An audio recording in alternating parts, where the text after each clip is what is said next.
გამოვედით North Carolina-ში, Thales აკადემიაში და საინტერესო დღე გველოდება წინ.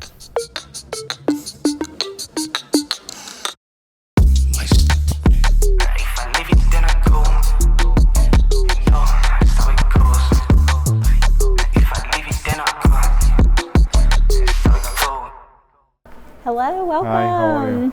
I'm Max. We're so glad that you're Nice to meet here. you. Welcome. So we just did a tour in K5. Yeah. So we are, this is K12. This is our 612 program. So all of our students here, which we have approximately 600, will start in 6th grade, progress all the way up to their senior year, and then hopefully make some wonderful graduation plans. When students are coming in here, they're going to progress through the classical curriculum, which means that they take 8 classes a day. 6 of those are core classes and 2 of those are electives. And we really try to foster a sense of purpose for them. So while they are engaging in the good conversations with the great books, really trying to discover who they are and what their opinion is, our teachers will help facilitate them in discussions to help see any type of source that they are looking at, whether that is a math problem or a primary source in history, glean the facts out of that and then form their own opinion. We put a lot of emphasis on strong communication skills because we know that that is vital in the real world. So the students will come here, be able to become good writers, good thinkers, without having to engage in watered down curriculum. The beauty of classical education is really developing the whole student, thinking about how can we transform them to become the best individual that they can be. So a lot of that is, of course, through the dialogue and discussion in class, but it's also through leadership and opportunities that we present them when they become students that can be more independent and that can help facilitate that in a school. So each grade level is approximately 100 to 120 kids. Our staff is well trained to help guide them so that they can understand not only what they're learning in the classroom, but how does that apply to the real world. As you walk through the building, we hope that you will see a sense of purpose in our classrooms, a sense of order and a sense of beauty. You commented as you walked in just how beautiful it is here, and we want our students to feel that. We want them to feel elevated, we want them to feel safe, and we want them to feel like they know what to expect so that they can continue to be challenged and work towards their goals. I'd love to show you a couple classrooms let's go. To be able to see. Looking forward. Yeah. So the first classroom we're going to see today is something that's a little unique to our program. It's the Industrial Arts program. You know, one of our big focuses is making sure that students have not only academic skills, but practical skills. So we want students to be able to look you in the eye and have a conversation, but we also want them to be able to fix real world problems.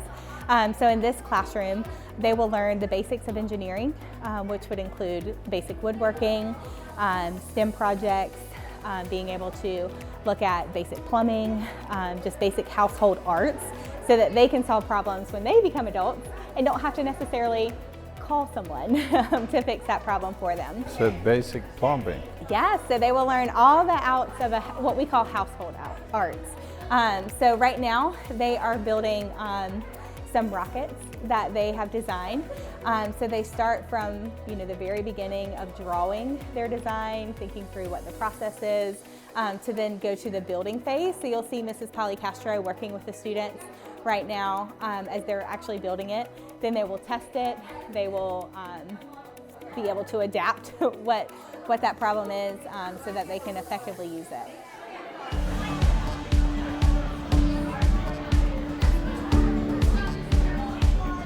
On in. So the students are sitting at their warm-up spot. They're getting their lesson from Coach Troutman right now. So this is a group of 6th graders as well. They're not dressed out for PE today because we're on a 2-hour delay, but they will participate in a game and activity. You can also imagine the chairs are out, our stage is behind them. We do a lot of fine arts performances. Our band, our theater, our choir will come in here to be able to see just really great talented work of our fine arts program. This area up here is our mezzanine. That's where our high school students eat lunch. As an affordable private school, we actually don't cook any food here on site. No our cafeteria. students, no cafeteria. So our students will either bring their lunch or their order out through a program called My Hot Lunchbox. So then they will just order from different vendors in the area, and then those vendors will deliver to us so that they can have a hot lunch.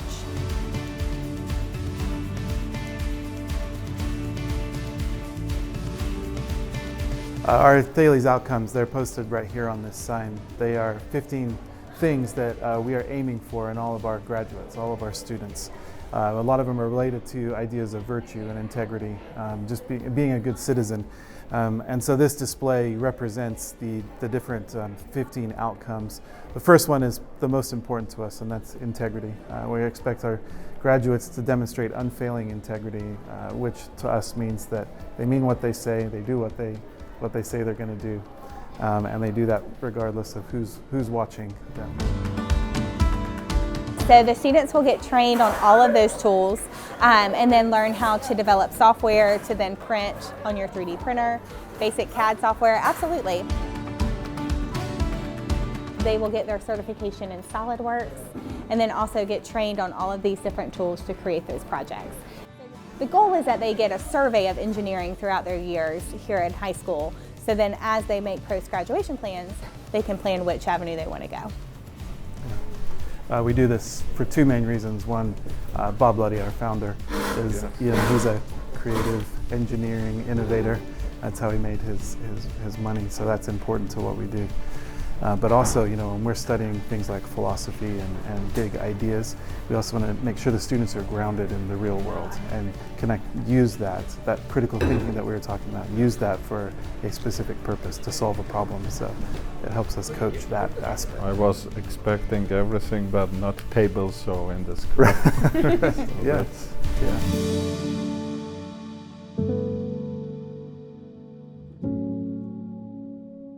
And then you'll also start to hear lovely sounds of music. So I was telling you that students can either choose engineering or they can choose fine arts. So they can choose to do an instrument throughout their time here at Thales, or they can progress through different electives within the fine arts. So that would be choir, theater, studio art. In high school, that's going to be added into poetry, speech and rhetoric, all of those. So these kids are here because they chose to. They chose it, absolutely. We choose to think about, focus on, and maybe 200 years ago, what we now call classical education was just the way that people were educated in general. And it relies on reading the best books, a deep understanding of philosophy and history, an appreciation for literature. And we choose, whenever we can, to look back on those great works that have really traditionally shaped the culture of what it means to be educated. In the progressive modern era, they abandoned some of that knowledge for things that were more vocational or skills-based. But the classical movement tries to recapture what's important about the things we used to teach people. The reason why in the past people seem to communicate more eloquently, were better read, better, more critical thinking. And so our approach is, let's educate them the way they used to be educated. Remind them of all of this great knowledge that they have in their history, that they're the inheritors of.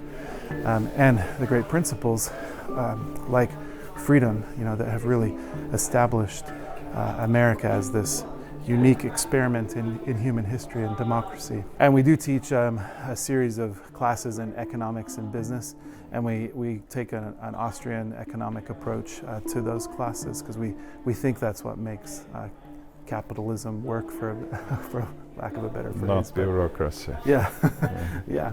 That freedom to be able to make choices for yourself and have the flexibility to determine what's right and wrong. So yeah, it's certainly embedded in everything that we do.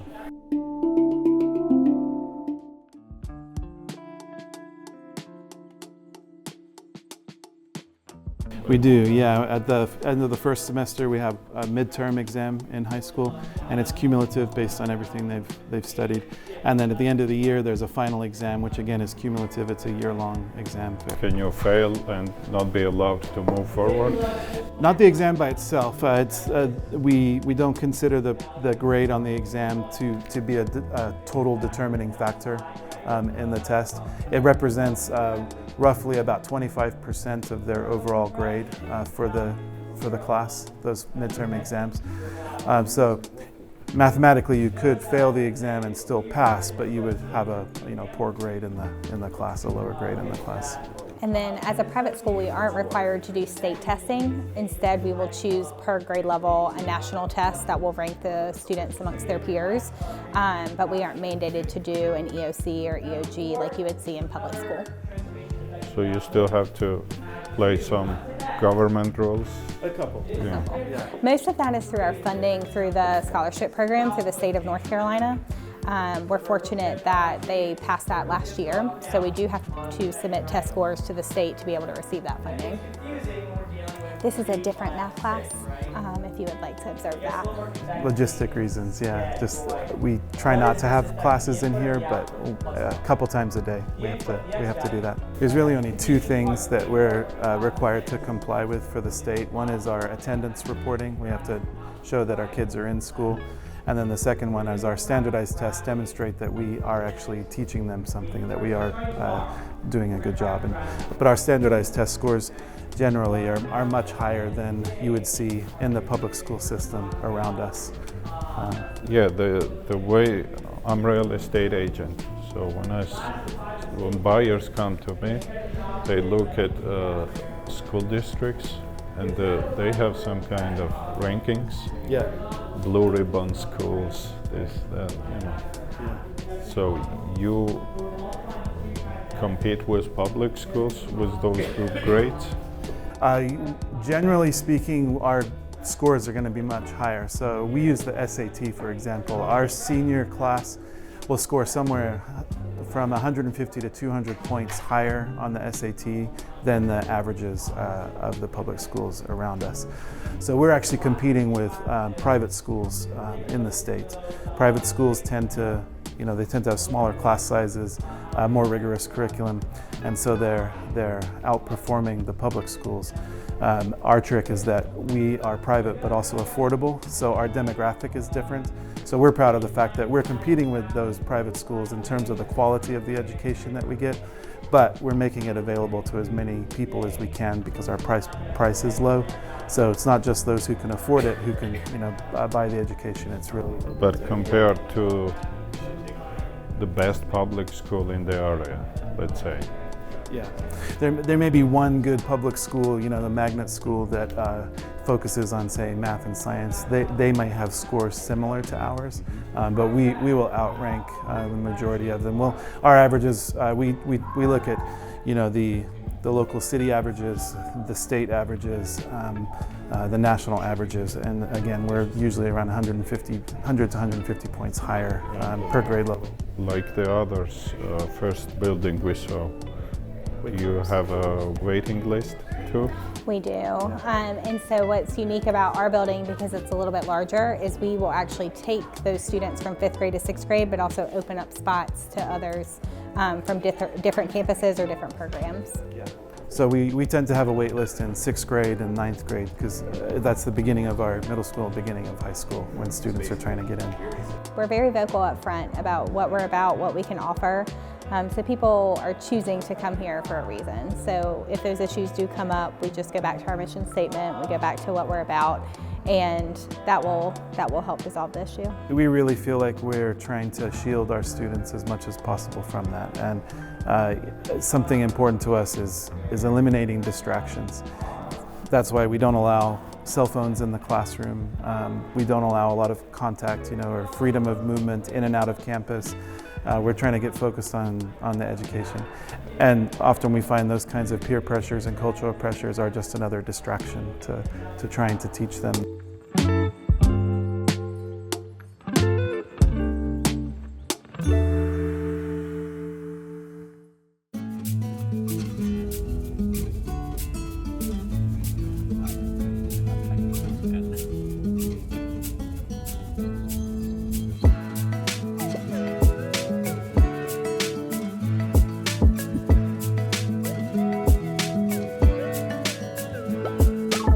So you mentioned 100 days? Yes. Oh. So here at Thales Academy, typically our students wear a uniform which consists of a polo top, short sleeve, long sleeve, and a khaki or navy bottom. So today we are switching it up a little bit. Today is the 100th day of school that our students has been in school since July. And so to celebrate that, we are allowing them to wear or dress up as a 100-year-old or with 100 things on their body. So as we go around today, you may see some elderly people in the school, although they're still at elementary age. Yeah. So that happens every year? Yep, once a year, so 100th day, and it would have been yesterday, but we had a snow day, so we weren't at school, so we told the parents they could come to Is school that the today. happiest day? Yeah, happiest day for a lot of them, yes, because they get to wear something and dress up, as kids often love to do, to dress up. Although the uniforms do make it nice for them to come to school and all systematically look the same.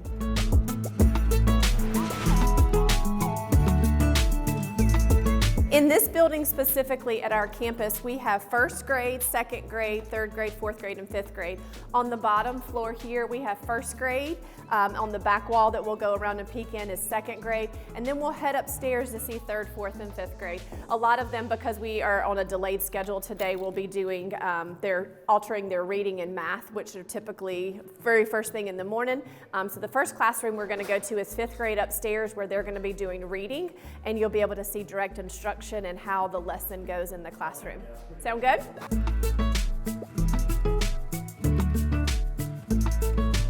This is a fourth grade classroom.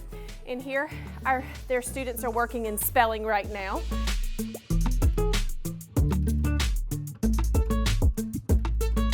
This is our normal schedule. So here they go for language arts and spelling for about 45 minutes. Then they have specials classes here.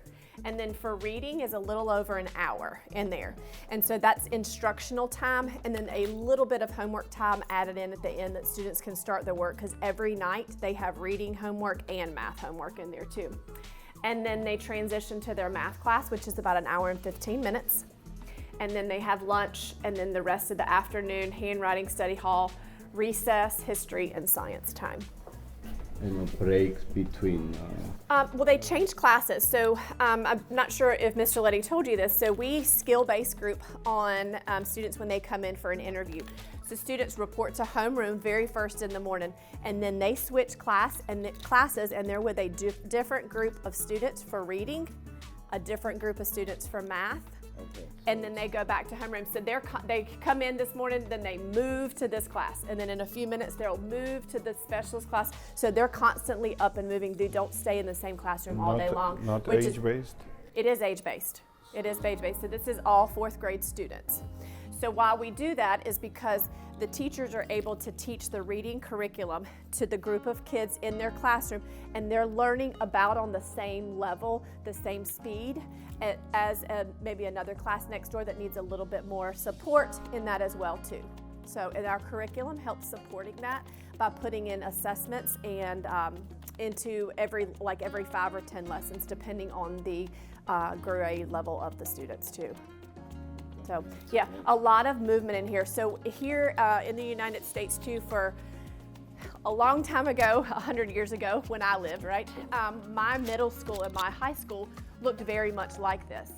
But we started at the elementary level, which is very different than public schools, very different than charter schools. So we are really concentrating on meeting the needs of the students in those individual classrooms as well too. Yep. Yes, and then here's an example of a fifth grade classroom. So one age up here for this, very similar, but they go to specials first thing, and then they have their reading block and their language arts. So this group of kids in the reading and the language arts, it's the same group of kids, which we're gonna peek behind this door in just a second. Once that block is over, they get their materials, they go to their locker, and then they go to a different teacher. They do not have the same teacher all day long. And they spend roughly 8 hours a day here. Absolutely. And they have lunch times and stuff. Yep, lunchtime is in here. We do not have a cafeteria they eat in their classrooms, but that's a social time for them as well. And then they have recess every day for 30 minutes, which again gets to socialize too. But the break between reading and the math class? They give them a couple minutes, even though it's not on like here. 15 minutes or no? Just enough to get from locker, bathroom if needed, into the next classroom. And because we're all right in this area, it's not like they have to go downstairs or to a different building. So that kind of like they are all day like concentrated to study. Yes, exactly. Very academic based in here too, and the direct instruction you'll hear in a few minutes does not allow for classroom interruptions. We do not have a lot of behavior problems here at all. Yeah, because they are studying. That's right, and they're busy all the time. You're exactly right, for sure. All right, let's go in here and watch these guys for a couple minutes. The students in this classroom, she's going to start over the lesson so you can see a snippet of what it looks like. Can I hold this for a minute? So at the beginning of every lesson, they have words. So she's using direct instruction to teach. She's trained her students how to answer on cue, which they're doing there. After they do this. What word? Supplier. Supplier, word 5, think.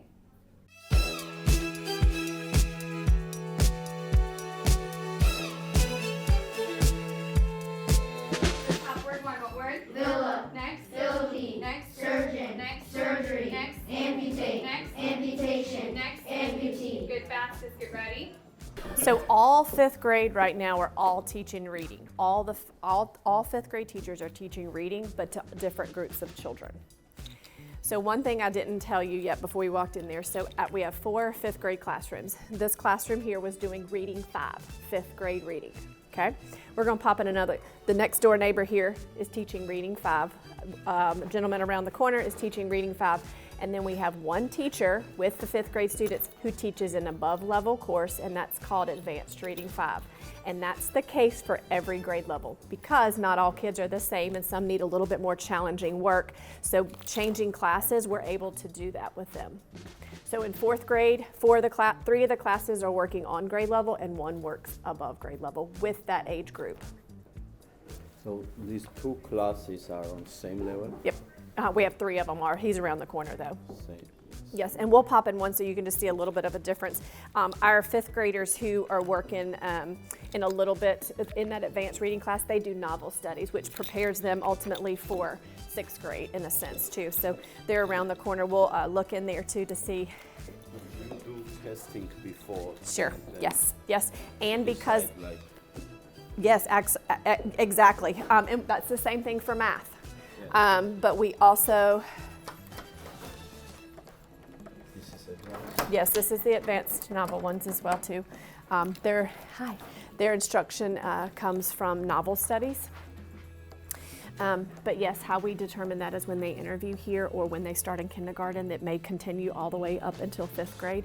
Also, our curriculum has embedded assessments in there, so our staff can determine, do they need more or do they need less, so that students are appropriately placed and they're being challenged. Yes, and you can accept students starting from all grades or like coming from public school? We do, depending. They have to interview but here. You do tests? We do. We do a test that's directly correlated with our reading, math, spelling, and all of that too. So, because when they start here, those are the classes that they're going to take as well. Yeah. Yes. Excellent. Yep. Miss Grammer, remind me, they're reading the novel right now called Phantom Tollbooth. Mm-hmm. So they go through that, they get a little bit deeper into the understanding and the comprehension.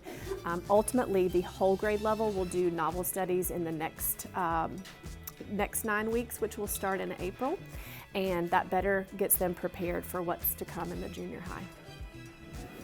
Reading and writing is not together, right? The same group of kids, yes, but at 2 separate times.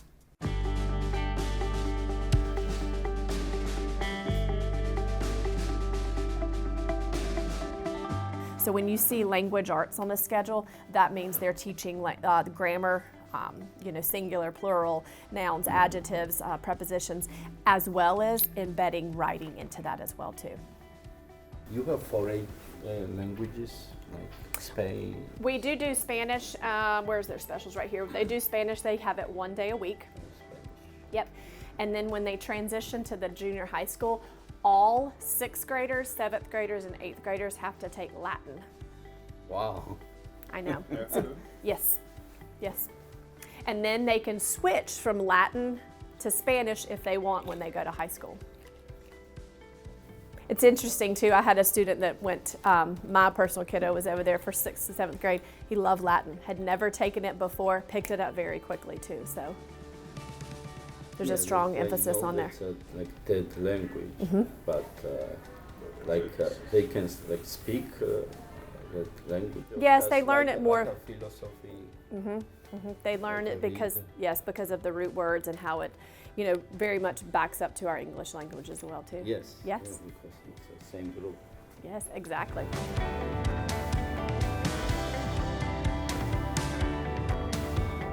This is North Carolina history too. Yes, that's where the first airplane was made. Putting history on the wall, paint and history at the same time, right? Yeah. I remember when I was a kid, we had a big map, so at home. Yeah. So I would know every capital of every country. My son was in one of the classes we went in there, and so their history that they're getting ready to start tomorrow, so they're taking a test today. They've been covering formal Japan, and so they're getting ready to completely switch gears, and they will be responsible for learning and knowing all 50 states, all capitals, and where they are on the map. We were, yes, it's so, I've already printed one out for home so that he can start working on that. I was like, he's gonna make 100 on this too, so yes. The whole concept is not to depend on Department of Education, yeah. which Trump wants to abolish here. Yeah.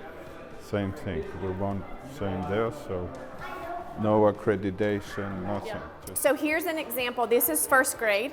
They just went to their specials class, music and start, and so now they went and got their belongings from their homeroom, and now they're switching to their reading class. So the kids in line here going into class may not have the same homeroom, but now they're going to be together for reading. And then when they're finished with reading, they'll switch back to their classes. So they move a lot in the younger grades, or in all the grades too. We use a rating system. Yes, 10-point scale. 10 points. 10-point scale for A's and B's, but in there we consider when we give, because we do grade their homework and we do have assessments that are weekly. We consider anything below an 85 not mastery. It's not a failing grade, but they didn't master a skill that we need to firm up. And so we have processes and procedures in place for anybody who scores an 84 to get a quick remediation or to have a retest on that stuff. Because what we ultimately want them to do is to understand all of the material. No, they don't have to make a 100 on there, but 85 and above considers mastering on the material that they're given as well too. They have a lot of homework. Or not? It's average for us. I mean, this is what we know as well too. So all grade levels have math homework and reading homework nightly. They do have the responsibility to study for spelling because they do have a spelling test here. Although we teach spelling throughout the day, they also have a list of words that they will be tested on one day a week too. They do have tests in language arts for the Shirley English and history and science, but those we study here a lot at campus and a little bit at home for those subjects. But as far as daily homework, reading and math nightly. But you have after school too. Yes, we do. They have a little bit of study hall time put in there. They can start their homework in there. Some kids do stay for aftercare. We have a program that's we have about 300 kids that stay on average, between 200 and 300 that stay for aftercare, and they can get their homework done there as well too. If not, the students go home and complete it. So that's extra incentive for busy parents. That is exactly right, for sure. What it looks like for 1st grade, 2nd grade, and some of 3rd grade, they have a reading worksheet, 2-sided, with questions that they can fill in the blank, multiple choice, and then they have comprehension questions that go along with it as well. For math, they have anywhere from 15 to 30 problems that they have to come do every night. What sports? They have like sports. So sports that they can try out and participate start in 6th grade, none at the elementary. But he does basketball, baseball, soccer, cheerleading, and I believe they can do swimming when they get a little bit older. After classes, It is. right? Yes, absolutely. School has team, right? The school has teams, yes, they do, and they play against other schools at their school and at the Thales campus too. But for kids who are very into sports, they play for the school and they play on a local team as well too. Here they call them like a traveling team. It's madness right now. So they have lacrosse and flag football and AAU basketball. So these teams that are outside of school, that's a big push right now. They're playing in both. So yeah, lots of opportunities for sports around here for sure.